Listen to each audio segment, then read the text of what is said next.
So good morning, everyone. Sorry for the delay, but today I'm going to present a roadmap for the development of an EU methane import standard, and I'm very happy that last week Robert Kleinenberg presented a little bit of what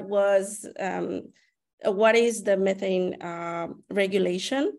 And so I'm very happy that now you have like a good background on what is that, so that we can dive in today on how would an EU methane import standard work. So I am based in Toulouse, France. I am the research manager at Cleaner Task Force, and I am part of the methane pollution prevention team, and very happy to be here. So first of all, just to give a quick introduction of what is Cleaner Task Force. So Cleaner Task Force is the leading international climate NGO with staff working in 5 different continents, and we have been working on methane pollution from the oil and gas sector for about 2 decades. So we were kind of the very first ones, or one of the first ones that were looking into the methane topic. And in Europe, over the last 4 years, we have been documenting emissions from the EU oil and gas sector. And because even though oil producing regions had been around in Europe for more than 70 years, its oil and gas industry is small compared to other regions. So regulation is needed. And so I'm gonna start discussing a little bit of like, why is it important for the EU to have these import standards? So first of all, the EU is the biggest oil and gas importer in the world, and it has an enormous buying power that should be used to drive emissions of methane down around the world. And in fact, the EU imports 90% of its gas and 97% of the oil. And depending on where this energy is coming from, the methane emission intensities vary largely. And according to the IEA, most of these emission intensities can be brought down with existing solutions, and about 40% of the solutions have negative costs. So despite this, we're not seeing exporters or everyone moving in this direction. So we really need to come up with incentives and better regulations for that. And so the EU started, proposed a methane regulation in October of 2020, which was the first EU legislation to tackle methane emissions with a specific focus on the energy sector. With the EU tightening its rules on domestic production of oil and gas and moving forward on best practices of MRV and LDAR and venting and flaring. So here we have a great opportunity to also enforce rules on oil and gas, on the oil and gas that is produced outside of the EU. Unfortunately, the Commission and the Council missed this opportunity to integrate the import standard into their positions. But thankfully, the European Union in May this year did. And there are some countries such as Germany who are open to an import standard, but others like Romania and Poland, which they're right now on the fence. So this is not set in stone. And that's part of the reasons we're trying to find as many advocacy ways as possible to try to make this import standard a real thing for the EU. And so to that end, CATF provided technical advice throughout the legislation process of the EU methane regulation, and to the Commission and the parliamentary groups. And as part of that, we came up with organizing a co-creating workshop with experts at the beginning of this year. And we will soon be publishing a report with the findings of that, and which is the presentation of today. And so stay tuned, and you will soon be able to see the entire report. So from the conversations of the workshop, we distilled two different types of methane standards. The first one is a prescriptive standard, which describes the practices and the technologies that should be implemented or banned in and it represents the maximum. It represents the bare minimum of an import standard that should be implemented. As a second option, we developed a methane intensity standard, which is the maximum allowable methane emissions. So it's like a target that is defined by the methane emissions per the total of gas imported. And we will describe these two in depth. But one thing that I want to highlight is that the true success of any import standard relies on how it is implemented, measured, and verified. And we're gonna go through this a lot in this presentation. So we also did a legal analysis because we thought this was very important to include in our report. And what the team of lawyers concluded was that there are no insuperable legal obstacles to strengthening the proposed regulation. And this is considering several things like the World Trade Organization rules, the International Climate Change Regime under the UNFCCC Paris Agreement, and different precedents that there are in the EU legislation where regimes are established for import standard, like deforestation, like biofuels and illegal fishing, and so on. So this is really important because every time we used to talk about it, most of the questions were regarding, oh, is it legal? Does the EU actually can do this? And the answer is yes, it can, and it's completely legal, and it has been done several times in the past.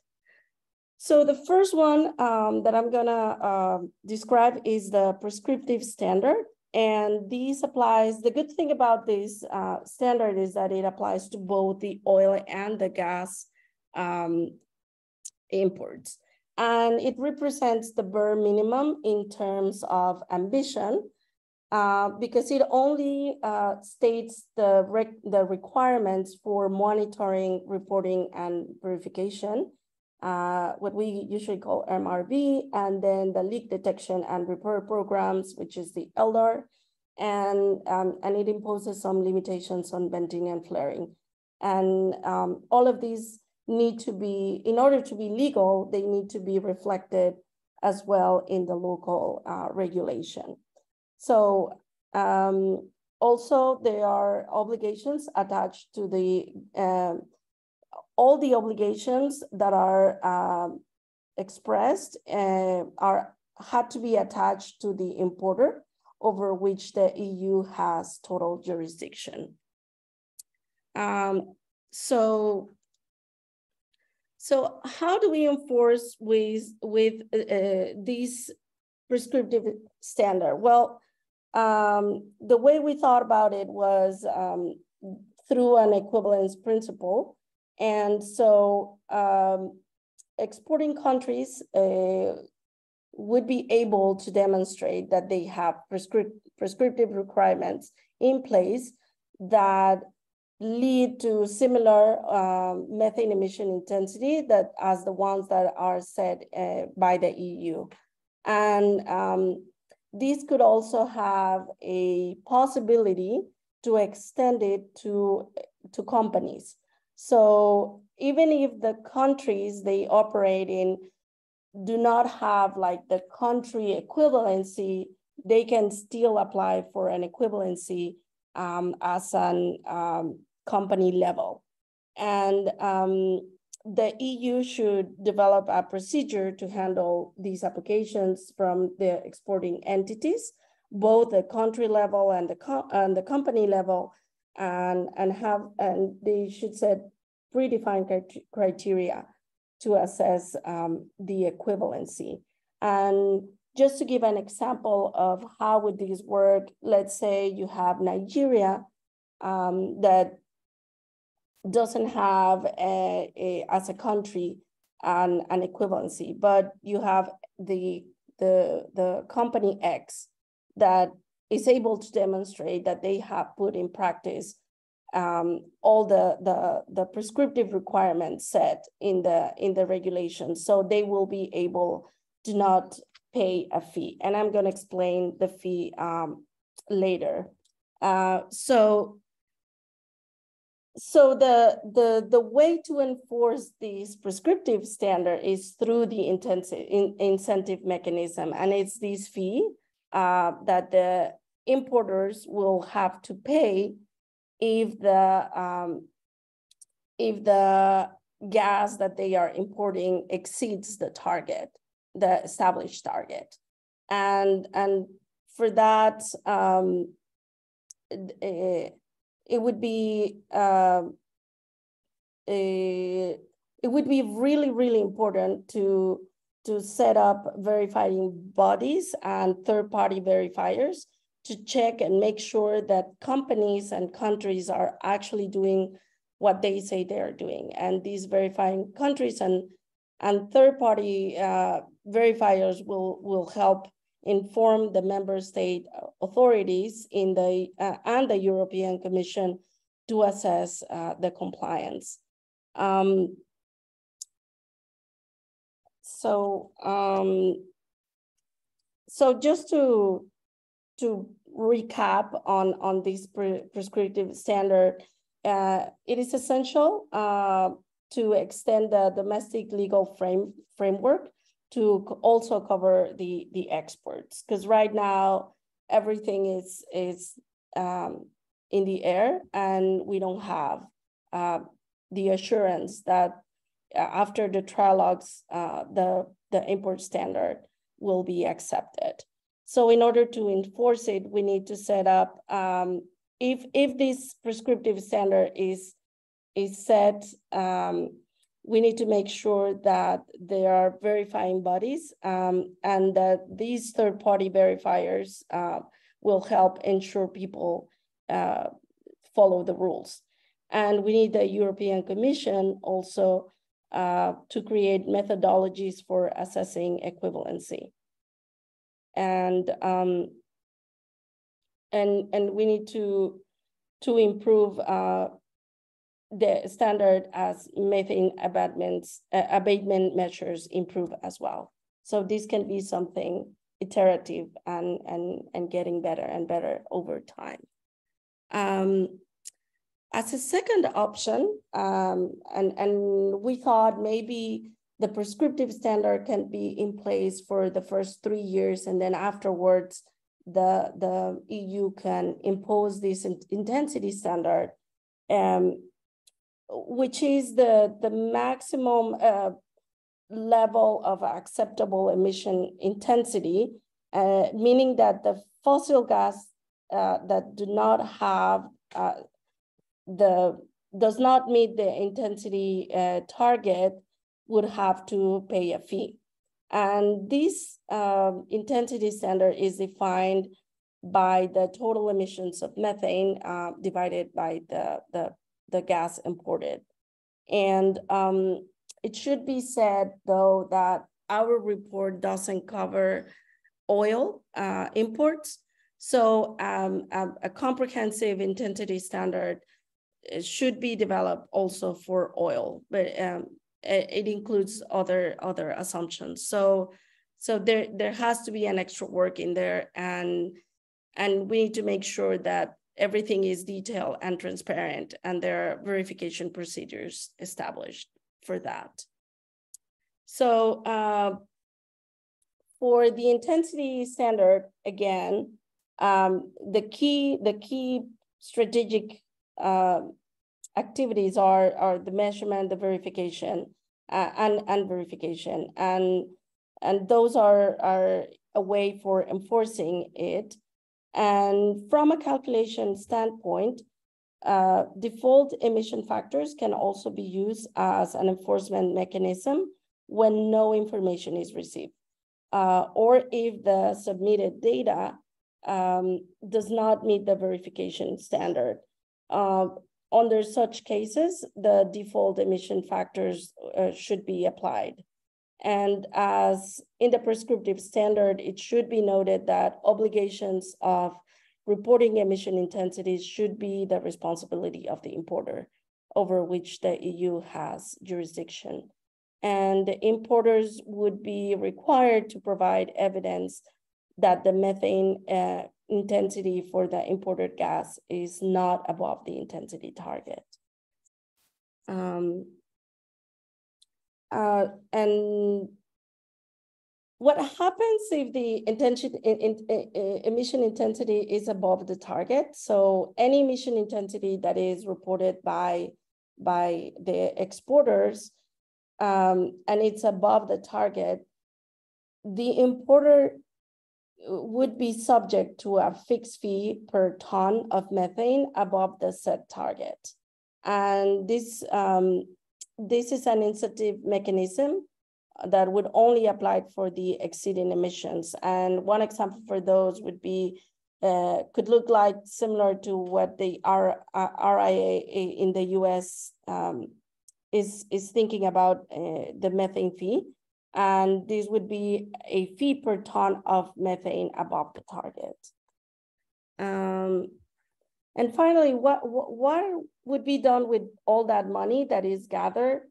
Well, this money will be used to support through an EU methane fund abatement strategies in developing countries.